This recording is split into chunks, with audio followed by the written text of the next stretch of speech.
Assalamualaikum warahmatullahi wabarakatuh.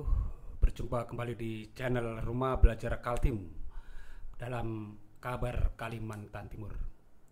Hari ini Rabu 4 September 2024, Harian Umum Suara Kaltim menyoroti beberapa hal terkait KPU RI bersama KPU Kaltim gelar nonton bareng film Tepatilah Janji. Targetkan peningkatkan partisipasi pemilih di Pilkada tahun ini. Komisi Pemilihan Umum KPU Republik Indonesia bersama KPU Provinsi Kalimantan Timur telah menggelar acara nonton bareng film Tepatilah Janji di bioskop XX1 Robinson Square, Samarinda, Senin tanggal 2 September 2024 malam.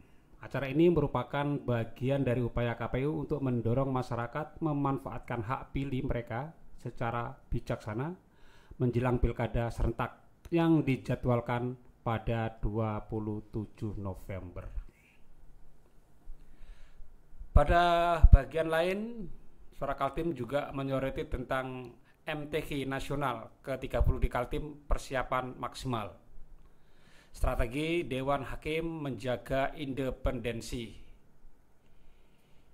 di mana Kepala Diskominfo Kaltim Muhammad Faisal dan Ketua 3 LPTQ Kaltim Johar Effendi mengungkapkan bahwa Musabaqah Tilwatul Quran ke-30 yang akan digelar di Kalimantan Timur sudah semakin dekat dan persiapan semakin diintensifkan.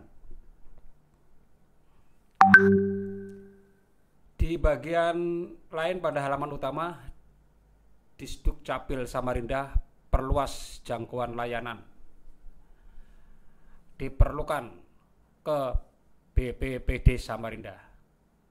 Setelah sukses dalam peluncuran perdana di Anjungan Karamumus, Balai Kota Samarinda pada 20 hingga 22 Agustus 2004 yang lalu, inovasi diperlukan, alias Dukcapil pelayanan luar kantor kembali digelar.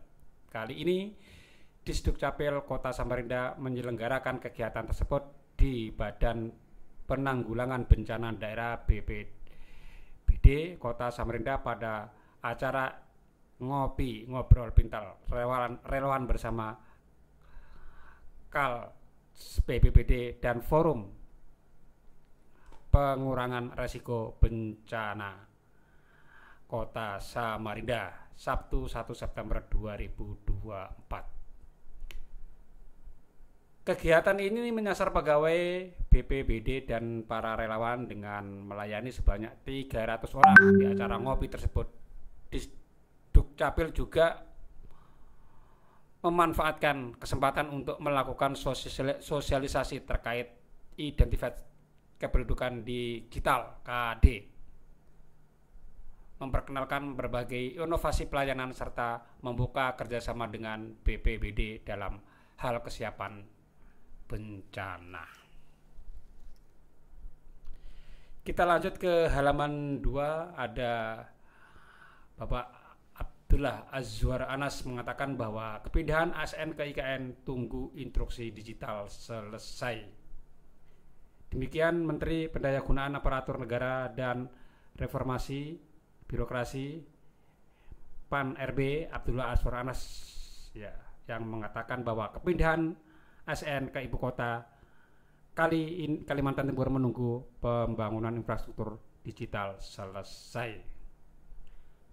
Azwar juga mengatakan bahwa Presiden Joko Widodo tidak ingin terburu-buru untuk memutuskan kepindahan ASN karena masih menunggu penyempurnaan infrastruktur digital, katanya.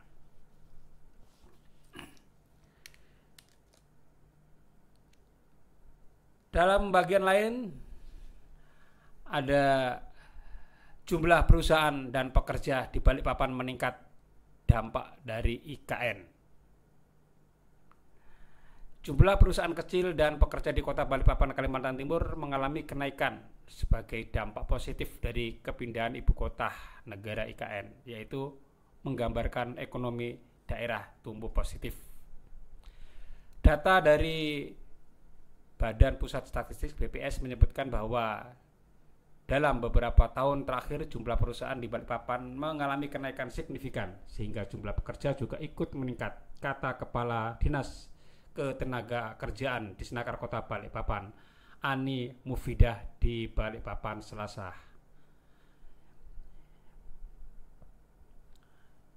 Kemudian di bagian lain halaman 4 pada kolom birokrat dan politik, Starlux Airlines buka rute penerbangan Taipei Jakarta.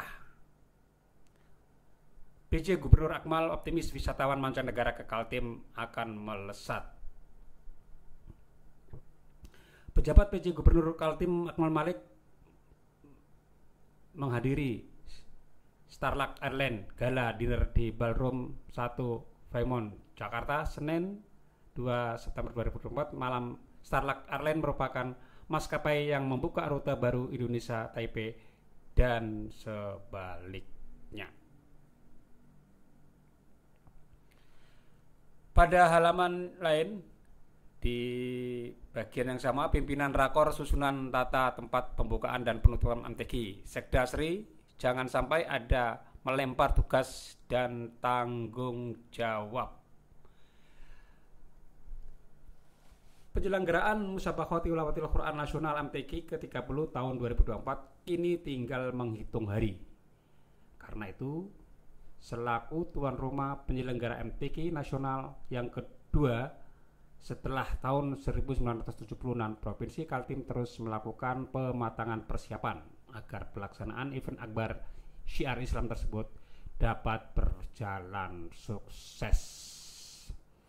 Seperti pelaksanaan rapat koordinasi terkait dengan pengaturan tempat dan penerimaan tamu, baik saat pembukaan MTQ, pelaksanaan pawai, ta'aruf, pelaksanaan pameran maupun pada saat penutupan MTQ tingkat nasional ke-30 tahun 2024. Kita lanjut ke halaman 4. Di Balikpapan ada BMKG perkirakan pasang laut Kaltim setinggi 2,5 hingga 2,7 meter dasarian 1 September. Badan Meteorologi Kalimantan Timur dan Geofisika Stasiun Balikpapan memperkirakan pasang laut Provinsi Kalimantan Timur mengalami pasang laut antara 2,5 hingga 2,7 meter pada dasarian 1 September atau dalam periode 1 hingga 10 September 2024. Kita harus waspada ini ya. Kewaspadaan diperlukan karena dampak pasang laut antara lain dapat mengganggu aktivitas petambak maupun aktivitas lain, baik ekonomi maupun sosial. Di bagian lain, Disnak Kaltim dampingi pelaku usaha untuk keamanan pangan hewani. Dinas Peternakan dan Kesehatan Hewan Disnak Kalimantan Timur mendampingi pelaku usaha produk hewani untuk memastikan keamanan pangan lewat program peningkatan sertifikasi nomor kontor fertilizer atau NKV dan register produk hewan. Hal ini adalah bagian dari upaya untuk memastikan Kaltim dapat memenuhi kebutuhan pangan yang aman, sehat, utuh dan halal. Tidak hanya untuk daerah ini tetapi juga sebagai mitra ibu kota Nusantara, ujar Kepala Dinas Peternakan Fahmi Himawan di Samarinda. Kita lanjut ke halaman 5. Polres Mahuku kunjungi Pondok Pesantren Hidayatullah Mahakam Ulu. Dalam rangka kegiatan sosial Jumat Berkah, Polres Mahakam Ulu mengadakan kegiatan berbagi dan edukasi di Pondok Pesantren Hidayatullah Mahakam Ulu. Kegiatan ini didampingi langsung oleh Kapolres Mahakam Ulu AKBP Antoni Ribox SE yang didampingi oleh pengurus Bayangkari Cabang Mahulu. Di bagian lain ada peringatan Hari Lalu Lintas ke-69 tahun Satlantas Polres Kukar gelar bakti kesehatan. Masih di bagian yang sama, Police Goes to School KBO Sat Binmas Polres Kutai Timur pimpin upacara di SMP Negeri 1 Sangatta Utara. Polres Kutai Timur mencegah secara dini tindak kriminal atas di kalangan pelajar.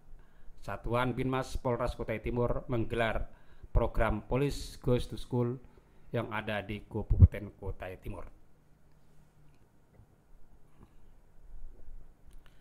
Kita lanjut ke halaman 6, pelataran sekolah. Mendikbud ajak masyarakat dukung internasionalisasi bahasa Indonesia. Menteri Pendidikan dan Kebudayaan Nadiem Makarim mengajak masyarakat mendukung internasionalisasi bahasa Indonesia. Hal itu disampaikan saat puncak Festival Handai Indonesia FHI 2024 di Kabupaten Badung Jumat menanggapi meningkatnya antusiasme warga asing mempelajari bahasa Indonesia. Di bagian lain juga Kemendikbud mengatakan penting bangun SDM berkualitas dengan identitas Indonesia. Direktur Jenderal Kebudayaan Kementerian Pendidikan dan Kebudayaan Riset dan Teknologi Himar Farid menyampaikan pentingnya membangun sumber daya manusia SDM yang berkualitas dengan identitas Indonesia jika pemerintah baru harus menginginkan pembentukan Kementerian Kebudayaan. Kalau kita perhatikan diskusi di tingkat global, suatu hal yang hilang atau terlewat yaitu identitas Indonesia. Jadi, bagaimana menciptakan orang-orang dengan keterampilan yang tinggi tetapi rasa Indonesia dan identitas kebangsaannya kurang kuat. Kita lanjut di halaman 7, ada Kepala Bidang Pemberdayaan, Kelembagaan dan Sosial BPMPD Kaltim Roslindawati. Kaltim gaungkan aku anak sehat untuk tingkatkan pengunjung posyandu. Pemerintah Provinsi Kalimantan Timur mulai menggaungkan lagu anak dengan judul Aku Anak Sehat untuk mendongkrak tingkat kunjungan ke pos pelayanan terpadu atau posyandu guna meningkatkan layanan kesehatan sekaligus mencegah stunting. Lagu tersebut diputar di posyandu pada masing-masing desa kelurahan saat melakukan pelayanan kesehatan, karena dengan adanya lagu yang diputar melalui pengeras suara diharapkan dapat memancing ibu dan anak-anak berkunjung ke posyandu. Lagu ini dulunya populer di kalangan anak-anak, namun beberapa tahun terakhir tidak ada anak yang menyanyikan lagu ini karena mereka tidak pernah mendengar kata Kabid Pemberdayaan, Kelembagaan dan Sosial, Dinas Pemberdayaan Masyarakat dan Pemerintahan Desa BPMPD Kaltim Roslindawati di Samarinda Selasa 3 September yang lalu. Di bagian berikutnya ada Kaltim godok tim siaga untuk bebaskan daerah dari rabies. Pemerintah Provinsi Kalimantan Timur tengah menggodok kader siaga rabies atau Kasira untuk memastikan wilayah tersebut bebas dari penyakit rabies pada hewan. Kepala Dinas Peternakan dan Kesehatan Hewan Kaltim Fahmi Himawan di Samarinda menyatakan bahwa program ini bertujuan untuk meningkatkan kesiagaan masyarakat terhadap ancaman rabies terutama di kota-kota besar Kaltim seperti Balikpapan dan Samarinda. Kita lanjut ke halaman 8 dari kolom Balikpapan. Wujudkan kepedulian terhadap lingkungan, Polda Kaltim gelar penanaman pohon. Di halaman 9 ada Berau, perkuat sinergi pelayanan publik. Pemkab Berau tanda tangan MOU dengan Ombudsman. Dalam upaya sinergi peningkatan kualitas penyelenggaraan pelayanan publik, pemerintah Kabupaten Berau melakukan kerjasama dengan Ombudsman Republik Indonesia. Penandatanganan MOU dilakukan Wakil Bupati Gamalis bersama Ketua Ombudsman RI Muhammad Najib di Gedung Ombudsman RI di Jakarta 3 September lalu. Masih halaman Berau, KPU Berau tunggu hasil pleno pemeriksaan kesehatan dan rohani Bawaslu. Lanjut ke halaman 10. 3 upaya Kaltim antisipasi darurat pertanian pangan. Kalimantan Timur melakukan 3 upaya antisipasi darurat pertanian pangan menyusul dukungan daerah sebagai penyangga ibu kota negara IKN. Demikian disampaikan Kepala Balai Penerapan Standar Instrumen Pertanian Kalimantan Timur, Bapak Zainal Abidin. 3 upaya itu adalah perluasan areal tanam, menyediakan pompa untuk mempermudah sistem irigasi, dan menggenjot tanaman padi di lahan kering, kata Zainal di Samarinda. Ya, kita doakan mudah-mudahan swasembada pangan Kaltim akan segera terwujud. Di halaman 11 ada bosnya care terhadap Om Yuli hingga naik jabatan jadi sopir anggota DPRD Kaltim.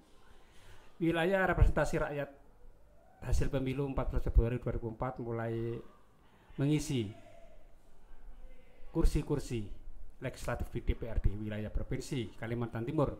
Ribuan wakil rakyat di seluruh bumi hitam ini yang akan mengatur dan mengurus daerahnya masing-masing secara mandiri bersama eksekutif dari pemerintah. Tanggapan positif datang dari Julian Syah,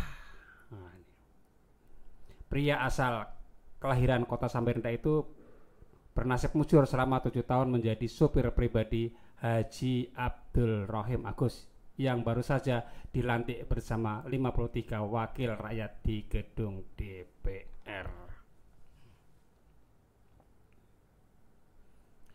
Kita lanjut ke halaman olahraga. Janji Leo, coach cetak banyak gol di BRI Liga 1. Di halaman olahraga juga masih ada Muhammad Sihran, ingin pemain Borneo FC jaga konsistensi.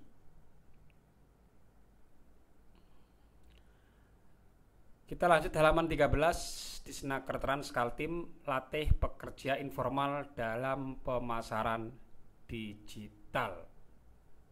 Pemasaran digital sangat penting mengingat era teknologi informasi yang semakin berkembang pesat, kata Kepala Disnaker Kaltim Rosani Irwandi di Samarinda Selasa 3 September yang lalu. Kita lanjut ke halaman 14. Resmi dilantik jadi anggota DPRD Kaltim Haji Agus, terima kasih warga Kubar dan Mahulu. Sebanyak 53 anggota Dewan Perwakilan Rakyat Kalimantan Timur resmi dilantik di gedung DPRD Kaltim pada hari Senin. Pengambilan sumpah jabatan dipimpin oleh Ketua Pengadilan Tinggi Samarinda Nyoman Gede Wiryana. Kita lanjut ke halaman 16. Ada Pemkat Kukar gelar Raya Budaya Nuju Erau Adat Kutai.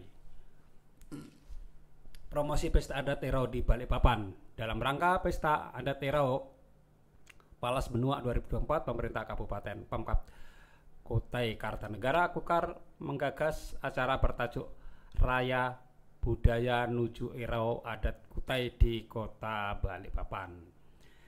Pesta rakyat tahunan yang juga bertepatan dengan peringatan hari ulang tahun Kota Tenggarong ke-242 ini akan berlangsung pada tanggal 21 hingga 30 September di Tenggarong dengan perayaan puncak pada 28 September. Masih di halaman yang sama, 33 mahasiswa program beasiswa Kukar idaman selesaikan studi di STPN Yogyakarta. Juga ada ratusan siswa meriahkan Festival Tunas Bahasa Ibu 2024 di Kutai Kartanegara.